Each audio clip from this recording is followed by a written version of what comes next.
A very good morning and welcome to yet another edition of Political Spectrum. It's coming to you that maybe political activities would soften, but with the build-up to the 2023 elections just around the corner, political parties across the country are embroiled in campaigning, politicking next year's polls. And in the course of the show, we'll be delving keenly into the activities of one of the major parties, of course, prepping up for next year's showdown, Eye of the Storm, following a collision with a so-called G5 group within the People's Democratic Party who have refused to officially endorse his campaigning and entrenching, of course, his manifestos deep into the fabrics of Nigerian voters. It's left to be seen how well they would respond to this. We'll look at that keenly on burning issues in the course of the show. Amarachi Njoku, who would join us over the line in the course of the show.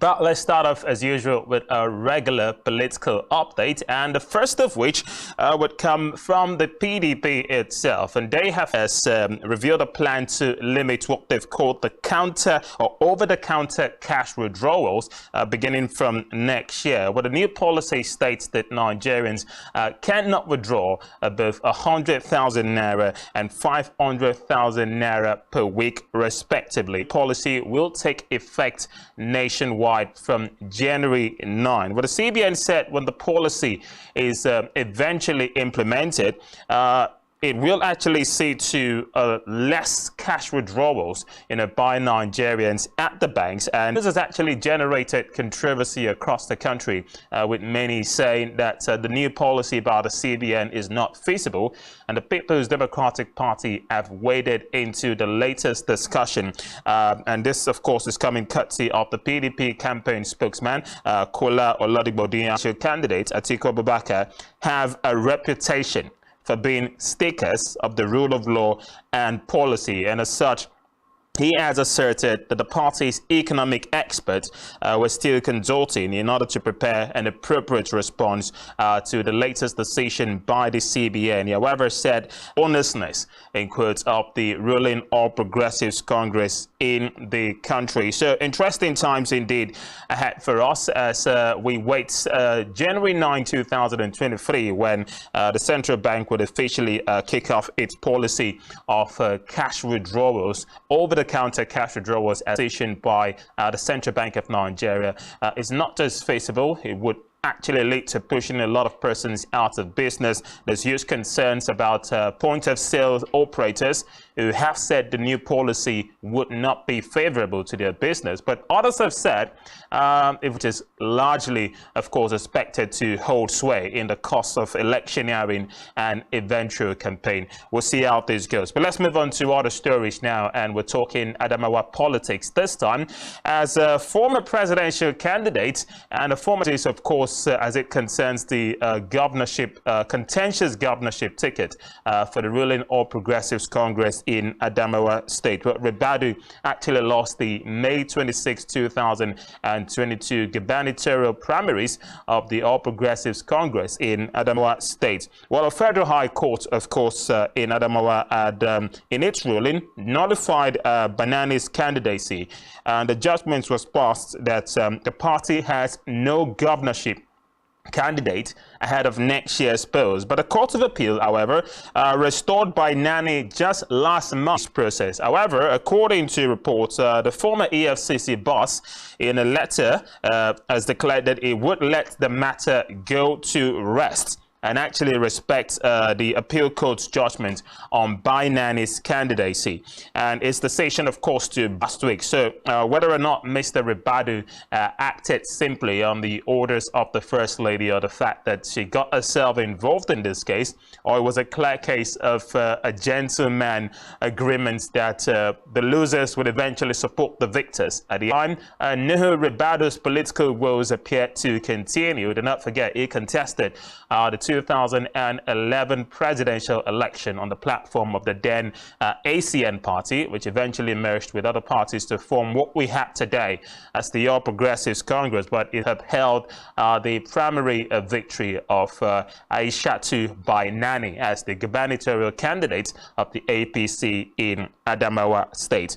Well, let's move on to more politicking now, and this time we're talking again the People's Democratic Party as it Atiku Abubakar. There were concerns, of course, that the G5 governors had in their respective states refused to allow a picture of the presidential candidate of the party, Atiku Abubakar, to be displayed on campaign vehicles and trucks used spearheading the standoff by the G5 governors who have refused to endorse the candidacy of Atiku Abubakar going into next year's election until their demands for the resignation of the national chairman of the party, Senator Iyorchia Ayu, is actually met. This time it's in Ondo's why the picture of Atiku Abubakar was not on the branded campaign vehicles of the PDP in the state. Well, the pictures were actually noticed when a convoy of campaign vehicles allegedly belonging to the People's Democratic Party in the state was seen going around. Not compulsory for the People's Democratic Party in the state to include the picture of the presidential candidate on its campaign vehicles, and he asserted there was nothing wrong as well if a politician chooses his own campaign strategy and decides to, the G5 governors, as it were, are yet to endorse the candidacy of Atiku. So it would make no sense, perhaps, having to see his pictures on branded campaign vehicles of the 5 states who have decided to make this standoff. Some of the other governors, we've already mentioned Governor Nyesom Wike, there's also will continue to campaign for PDP candidates in their respective states across every other election, from the gubernatorial elections to the federal house, the state house of assembly as well. But as far as the presidential election is concerned, they are yet to tell us where. Just yesterday, news broke out that there was an assassination attempt on the chairman of the PDP Presidential Campaign Council Rivers State chapter. We're still awaiting a formal and a thorough outcome of investigation carried out by security operatives as it concerns the alleged attack. For the attacks, but according to reports, we're told that the home was razed and riddled with bullets, while members of his family who were said to be at home at the time of this attack actually fled. So while we do not have full information on the state of this attack, and as I said, we're still waiting for a conclusion of investigations carried out, relationship between Atiku Abubakar and the so-called G5 governors who are yet to respond to his appeal to sheath their swords and see how the charter course forward to ensuring that the PDP returns as the victorious Progressives Congress APC, who caused a stir recently when Senate President Ahmad Lawan referred to the vice presidential candidate of the party and former Borno State Governor Kashim Shettima as the presidential candidate to more or less clear the air on the statement made by the Senate President, and this time it's coming from former Aviation Minister Femi Fani-Kayode, who is now a top chieftain of the APC. Well, he has said that the statement made by the Senate President as the APC's presidential candidate, well, the insinuations that have arisen from the claims made by the Senate President is a lot of Nigerians feel the APC is more or less giving us a clue as to what to expect in 2023 placeholder for Kashim Shettima, the vice presidential candidate of the party. And some of the reasons that have, of course, come out from most of these claims, which, by the way, are yet to be confirmed, is that Tinubu's age has been called into question. So some have said the likelihood of him remaining candidate ready to succeed him. But those are the claims made by those who feel the comments from the Senate President were unbecoming of his status as the number 3 citizen in the country. However, in a tweet reacting to the Senate President's comment, Fani Kayode described it as a fabricated to address his claims that the Senate president was not insinuating anything wrong when he may have, maybe mistakenly some would say, addressed Kashim Shettima as the presidential candidate of the APC. And he has said it's a lie and a rumor that was fabricated by opposition. That available to us. We do want to bring you up to speed with it as well. But those are the latest from the APC. We'll close up the ranks, shall we, on our update as we stay with the All Progressives Congress. And this time we're talking about the wife of the presidential candidate, Muslim ticket. And the latest twist, of course, some would say, would come in direct response to claims that Mrs. Remi Tinubu actually nurses some ideologies that some would say are quite untoward. So on the claim ticket would change the tone of politicking and governance in the country as seen in yesteryears. And some have said, well, this is Mrs. Tinubu simply campaigning on behalf of her husband and intending to woo voters to support the head of next year's elections. Well, she has played down the fears held by many that the outcome of a Muslim ticket would not favor one side of the divide, referring to Christians in Nigeria, and has said people need not to worry about it, Nigerians, regardless of religion. Well, again, it's a very interesting subject that we'll do well to keep up to speed with and bring you the available information as they do come in.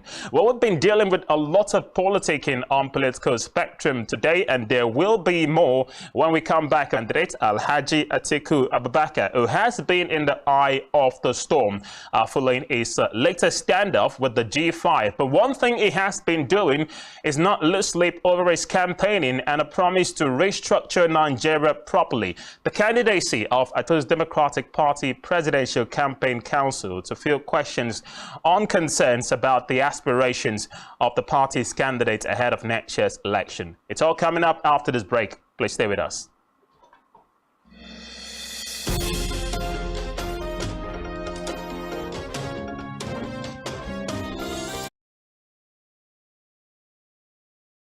The rainy season, also known as the monsoon season, is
Welcome back. You're watching Political Spectrum, and it's live on Spectrum Television. Don't forget, you can always follow us via our socials and do well to subscribe to our YouTube channel, all of which you can find at spectrumtv.ng. Welcome to the Burning Issues segment, where today Haji Atiku Abubakar, who clearly is one of the frontliners in the race for Aso Rock come next year. We're being joined live over the line by a member of the People's Democratic Party Presidential Campaign Council, Ms. Amarachi Njoku, who joins us live on Political Spectrum. A very good morning to Makinde, up to speed with the campaign activities of your party as you prep up to hopefully displace the ruling APC come next year.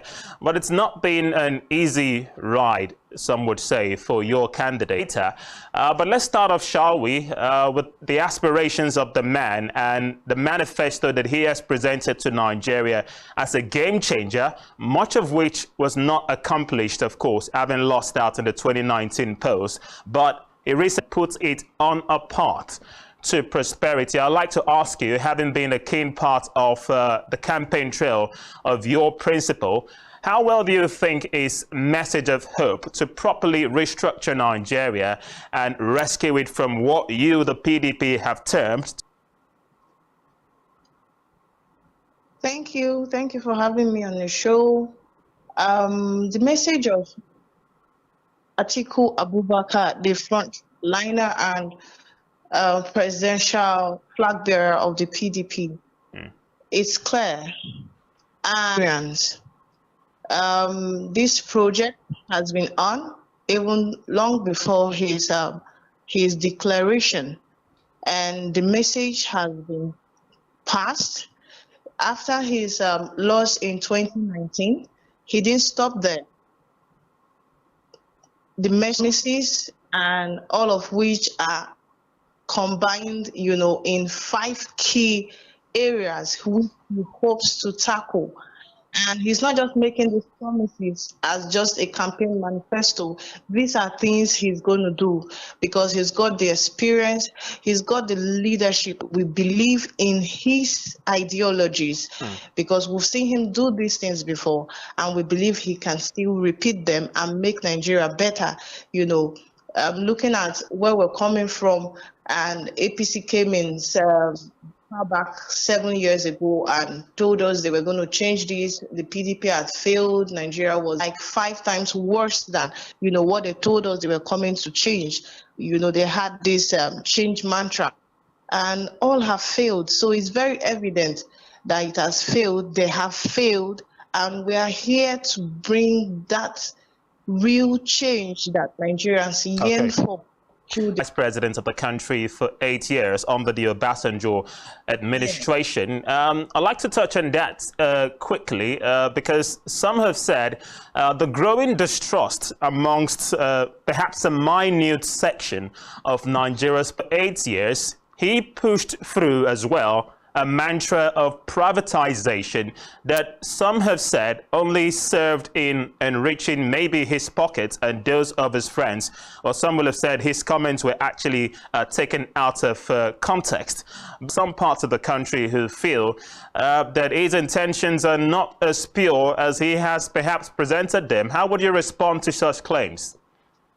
Okay, about that, I wouldn't deny that it has got a negative. Say it is not true. Atiku Abubakar is one person who people have constantly misunderstood because of some wrong narratives, always coming up with his name, of which, let me say, throughout the whole privatization, whatever, some of the people, they don't even know who those who bought over those things. There was nothing like enriching himself. He didn't buy all his businesses, like they are all over everywhere. People know them, and when they were all founded, from Intel to any of his family members. The American University of Nigeria started as a primary school, APTI, in Yola then, and it grew down to his, businesses in agriculture, juice company, he's what they call it, into what they are today. So he didn't enrich himself through any privatization or whatever. He didn't sell anything to any of his family members. Atiku has constantly said in most occasions or wherever he's invited that if anybody has anything on him or can prove that he sold anything to anybody, is coming forth. So I think that these are basically things they always bring up every time he puts himself up to show that skill he has as a leader. I'm trying to juxtapose between continuity in governance as far as policy changes are concerned, or an outright reversal, because one of the key things the Atiku 5-point agenda actually embodies is a promise to, having been a vice president for 8 years under the Obasanjo administration, and of course subsequent governments after that were those of the People's Democratic Party until 2015 when the APC came on board.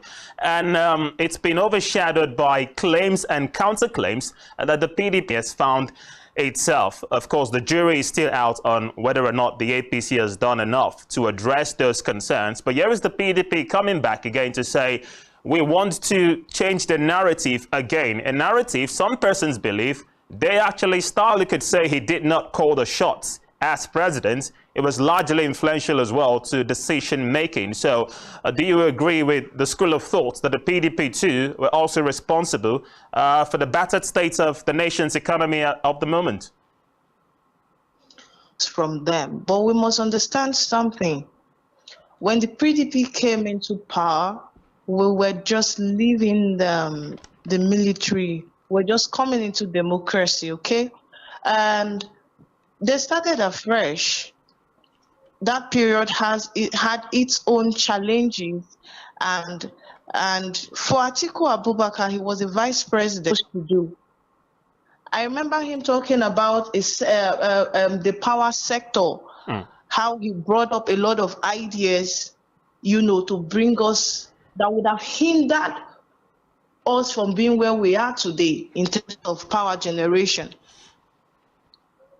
But it wasn't taken.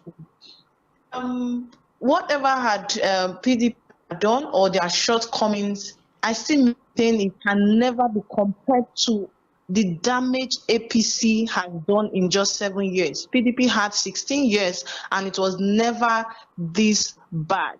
Not bad in terms of where this is like the worst, and this is like we've gone so low, the bar is down.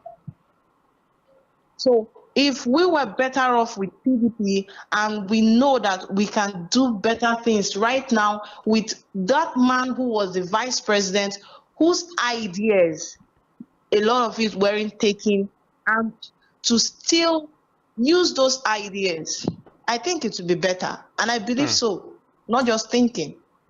Well, a good part of the would-be voters and electorate, of course, consist of the Nigerian youth, who many have said could be the biggest game changer going into next year's elections. Political consciousness, and would want to see some level of change in 2023. Well, Atiku has promised to ensure that his administration, should he be voted in as president, would see to a large scale of youth participation in governance. But again, it boils to his side. Do you honestly believe and think that Nigerian youth would have a good amount or a fair share of participation in governance in the event that Atiku gets elected as president?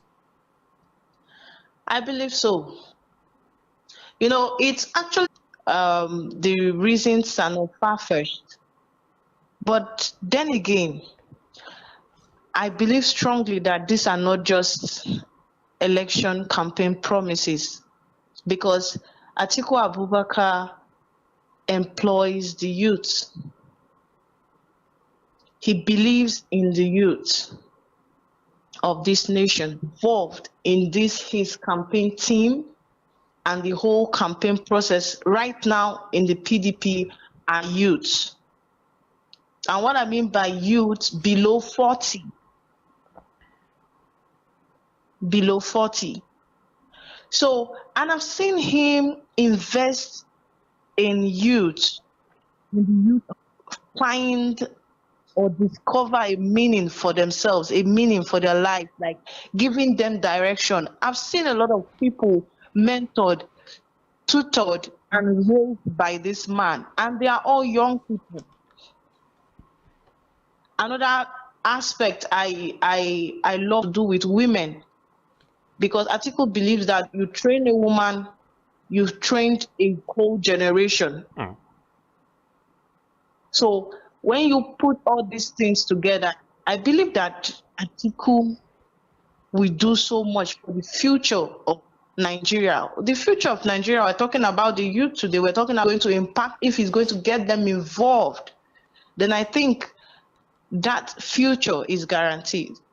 Okay, well, moving on to more serious politicking, because while I understand Atiku has been very, very busy with his campaigning, especially at the national level, and top of which is the face-off with the so-called G5 governors who have refused to endorse his candidacy until a certain demand is met, top of which is the resignation of Senator, asking them to sheath their swords and come together to ensure the party poses a united front come next year's election. But a lot of this seems to have been hitting a brick wall. And I wonder what you think about the lack of cohesion between the bigwigs in the PDP and whether the G5 camp would largely hamper preparations for your party going into next year's election. Okay. First of all, I don't even see a face-off. I wouldn't target a face-off because or distraction. While at that, I see it as a little misunderstanding. I call it a little misunderstanding because of the grounds on which these people are fighting come to the South. You know, that's what is obtainable. And we have checked the Constitution, and there's nowhere in the Constitution, the Nigerian Constitution, that says when power leaves the North, it goes to the South. We only have that in the party Constitution. Well, not cutting you short, but if you have said that you definitely have that in the party constitution, I'd like to refer you to a statement made by former Senate President Ayim Pius Ayim, who has said political parties are largely responsible. Parties fail to adhere to their own in-house rules and regulations. So if you say the PDP definitely have something like that enshrined in their constitution, it's a small matter of simply adhering to it. So have you actually done that as a party? Yes, yeah, 16-year rule. You'll find out that the South ruled for 14 years. The North had only 2 years. And the last person that ruled in the PDP was a Southerner. That's Goodluck Jonathan. When the ticket was zoned to the North in 2019, the PDP did not win. So that can't be used on the party. If there's any party that owes zoning to the South, is the APC, because they have concluded theirs and they are moving to the South. The North. And now, coming back to the party chairman must resign, there were some issues on ground which a lot of people don't know about. When the pressure was much on the principal to step down, let this thing be zoned to the South, I mention of the whole North, that the Northwest has been opportune to produce the president and vice president and all what have you. You know, the North Central has not had that opportunity. He is coming from a zone that is a minority in the North, that's the Northeast. The Southwest has produced a president and vice president. We are zoning it to the Southeast. Okay. And then again, there was a problem because they refused. These same people arguing and fighting today refused and said it should be thrown open. It was on that basis the truth. When you say that the G5 face-off with the hierarchy of the People's Democratic Party is just an easy issue that you think can be solved amicably, what we're seeing in the public glare is completely the opposite, because the rhetoric that has been pushed of the cohesion that should be seen between the leaders of the party here in the country. So Governor Wike, Governor Makinde and the others have continued to say they will campaign for the PDP in their respective states. But as far as the conduct of the polls, time will say is ticking. So when would the PDP address this issue so Nigerians would know that the party is actually united in-house? There's something I want to let you know. Atiku is a man that follows the rule of law. National chairman to step down. No, he can't do that. Yes, he could talk to him, but what happens if he refuses? Of course, the position was an elective one.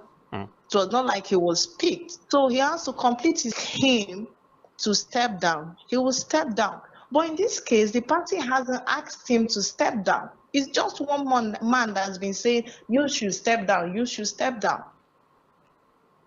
The party hasn't said that. The National Working Committee passed a vote of confidence. If the national party chairman and the aspirant or candidate is from the north, then one should step down by the party. It says the president and the north calm down. Let's work together, get the power. He will calm down. Well, but it's a zoning arrangement we're talking about. Pre-election, it's a zoning arrangement. So if the South gets this, the North give it. So if the presidential candidate of the party emerges from a different region, then why has the other parts of the divide not been heeded to? While we agree that this is a zoning arrangement, we must not deviate. Secondly, the Constitution says the president and the national chairman, not the candidate. Atiku is not yet the president, and they are saying stick to what is there. Are you by any chance insinuating that you do not stand a chance of winning next year's election? I mean, there should be some level of confidence that you're going to have a sweeping outing at the polls. So it will make it easy for the grievances of the other factions. The residence of the chairman of the PDP PCC in Rivers State was allegedly attacked by unknown gunmen. I don't know what responses have come from the PDP PCC at the national level to that development, but the public would definitely see this as okay. While we talk about that, while we talk about the misunderstanding happening in the PDP, I want you to also understand that it's not just about the PDP when it comes to Rivers State. Same thing. As I speak with you now, they are sealing off the campaign offices of other parties in Rivers State today, this morning. That's what is going on. Who is also into politics, and he invited a lot of people across party lines. And for them, it's a threat because they believe these are enemies of Rivers State. The event center, one of the biggest, there was an attack on Senator Lee Mabe, that's the PCC campaign, whatever, for Atiku in Rivers State. So you get to see that this is not just all about Atiku. There are ways to go about this thing. You come out, you have a meeting, you have an agreement to reach out, and you go out there, you start talking, and I don't know how to put it exactly, but make it open. Let all of us go and see these things open with the witnesses. And he's yet to respond to those people. But he keeps talking about those who don't answer him. Why not respond to the people who have told you and give? And he doesn't respond to these people. I remember the other time he said they had some kind of agreement or whatever. During Atiku's interview with, was it Arise TV? I think it was Arise TV. the last interview, he sat in a very simple manner. He said he doesn't have much to say. That the minutes are there. I believe every meeting has someone, a secretary, recording or writing down the minutes. He said the minutes are there, and every record there. All right. The truth is there. So you keep shouting, and when people come up with, let us go and say what happened, you ignore them. You face a new set of people.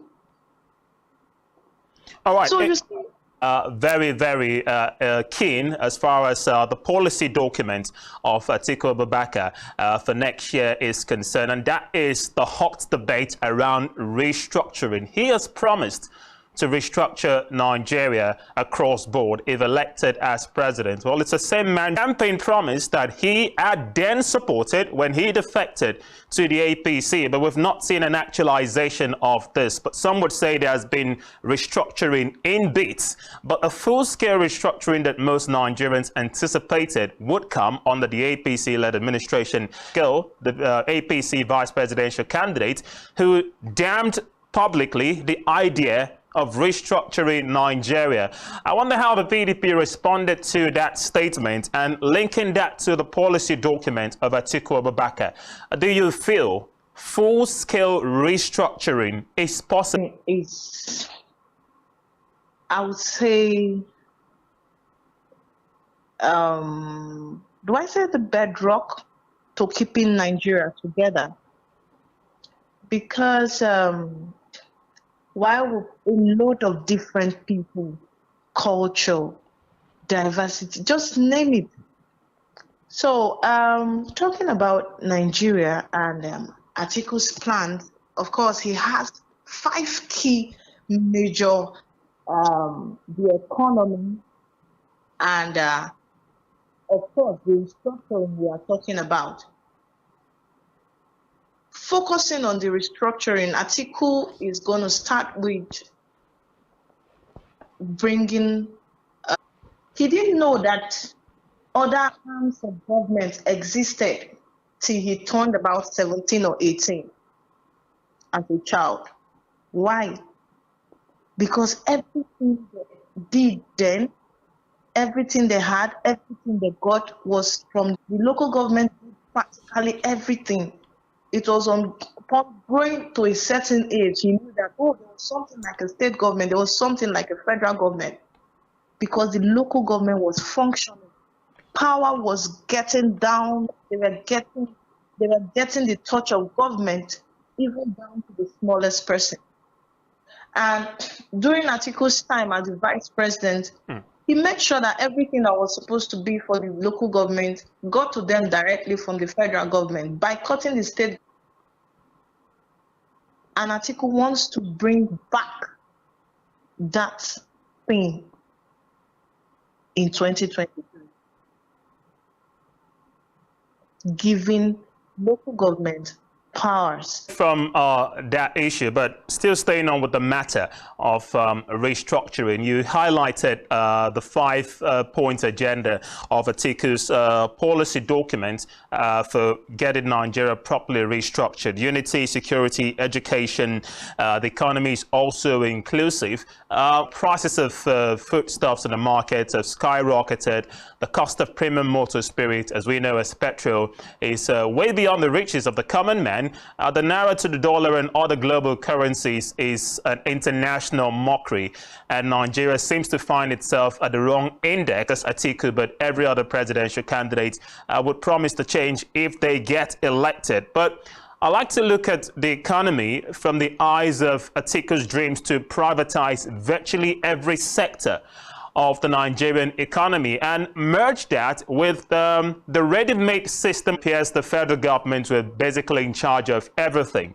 And he has equally pointed out to the fact that when he was vice president under the Obasanjo administration, a lot of the successes we've seen in several areas like the telecommunication, the aviation industry, considering the very depth that the Nigerian economy has degenerated to, we certainly need more than a miracle to get us out of the state of things that we are at the moment. So yes, privatization is the answer.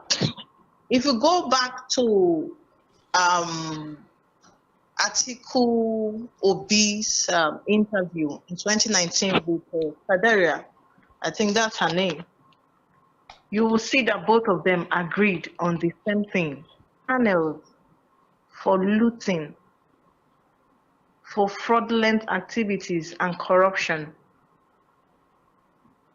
They yield little or no result, and they suck in so much, who remitted anything in months.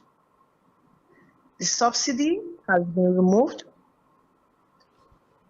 The hike in fuel price, and yet we can't even see the products to use, and nobody is being questioned. Of what use is it if you can't have the oil for the everyday person to use?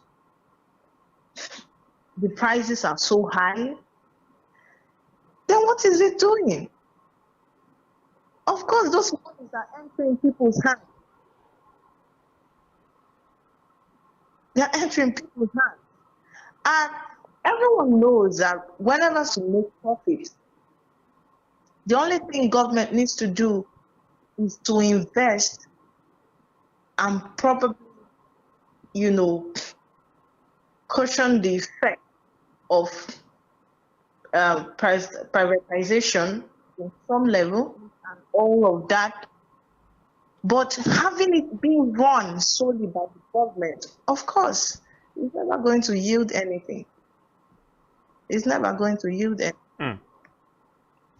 All right, so security is basically another key issue because to have a stable economy for Nigeria since the advent of the dreaded Islamic sect Boko Haram, several other splinter groups have emerged since then, and a good number of areas across the country appear to be in the hands of daredevils rather than, of course, want to talk on and possibly address should they get into the seat of president. Everyone has proffered solutions to this. I wonder what you think your principle would. But surely, we've listened to other presidential candidates speak on this matter. But some would say Atiku's plans for security have not really been shown to the public as far as his course of campaigning is concerned, to achieve this peace in the face of the underlying issues that some would say are largely caused by the political elites in the country, of which he is a good part of. Okay. When it comes to insecurity, benefiting from it, and these people are the people most times we refer to as the cabals. For Atiku Abubakar, one thing I love about him is the fact that he's daring. He has any challenge, any limitation he's facing currently, or he has faced in the North over the years in trying to have his ambition come to pass, is him not, not falling people who we see as cabal. I don't know how to place it really what I have in mind. But what I'm trying to say is, simply put, is that Atiku is not an easy pushover. He has not stated exactly, but he hasn't stated in details other things. I don't know, but I've not heard him state in details other things he's going to do to curb this. And do you think he has the will to push that through? Because a few days ago, and one of the strong comments he made was that insecurity is a big and thriving business in Nigeria, managed by the political elite, and it has run so deep that it would take more than just political statements to ensure that these changes are made if he becomes president, rather than just making the promise to Nigerians and perhaps in the next 4 or alternative 8 years, we're going to see the same situation continuing.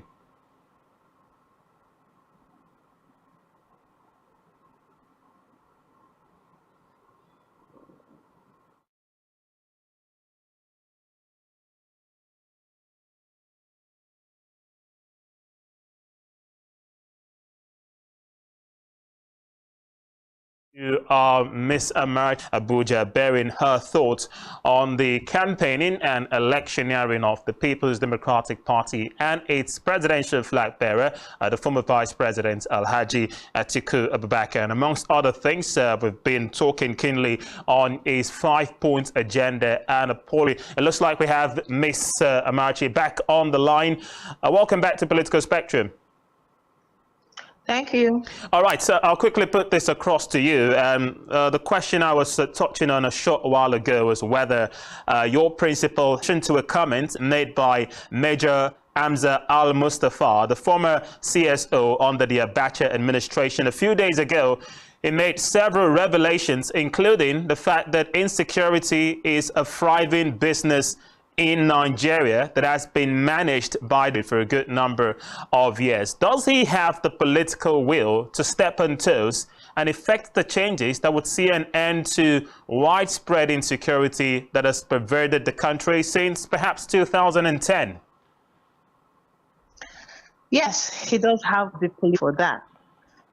Atiku has invested so much in Nigeria to allow insecurity to destroy what he has built over the years. Atiku is one man that doesn't even outside the country, but he tries as much as possible to force them back home. So a lot of his children, if not, how many of them? I think just 1 or 2 or 3 have insisted on not staying in this country to do that.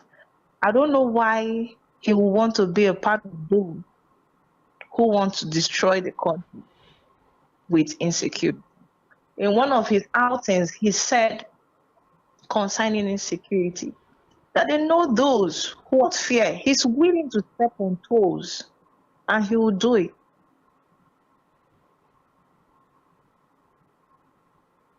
Yes, he will do it. Okay.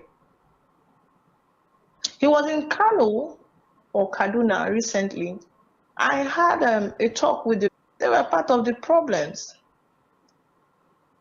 That if they hadn't helped, to rig their votes in those places in 2019, his victory would have been clear. They looked angry. But later, they were clapping their hands because they know the truth. If they tell you in the north that a lot of them don't know the people behind this thing, I don't think it's true. They do think will. He has the will to do that. Okay, so on a quick note now, because we're wrapping up in a short while, let's get back to basics. It's about campaigning and gone in earnest, and regardless of the in-house fracas that you've had as a party, Atiku appears to be undeterred, as he seems to be very cheerful and, all smiles in the course of the campaigning, hoping to convince Nigerians that he is the version of what we had in 2019. But it begs the question why Nigerians did not buy into his policy document in 2019. Well, save for the few changes that has been made, it's more or less the same document that has been presented. I think they will now. And where do you think the difference would come from? No, I don't think Nigerians did not key into it. Nigerians did key into it. And the truth of the matter is, we still believe that truth. But it wasn't going to be easy proving that, bearing in mind who he had contested with, and also that if the fact that that person is a sitting president. So I think Nigerians bought the same manifesto is still there because that is what he wants to do. So it just required a little, maybe touches here and there, but just to fine-tune what he still wants to do. So, because for every time he gets to talk to people, he gets an opportunity to speak to people, more and more people come to understand who he is. He's not often on the media or the TV. See him, I see the word focused, the definition of the word focused. That's who Atiku is. He's a very determined person. So that's for that. Nigerians bought into it. So on the last line, and everyone is expecting some form of statement sooner rather than later, that the warring factions within the PDP would sheath their swords and, of course, do what is expected, which is pose a united front if you hope to displace the APC come next year.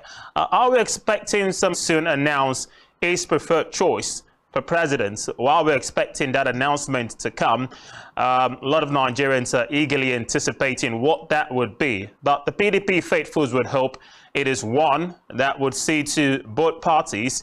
Are you prepared for the aftermath of the PDP going into next year's elections without the G5 governors and considerably without Rivers State, which happens to be one of the hot bets you would like if you wish to win a presidential election? I mean, Lagos State is clearly not your stronghold, so is not at the backing of one of your strong members. How do you think the election will play out eventually for you? We sincerely hope, to have them back. Everyone is needed. Everyone is important. The Labour also have their issues.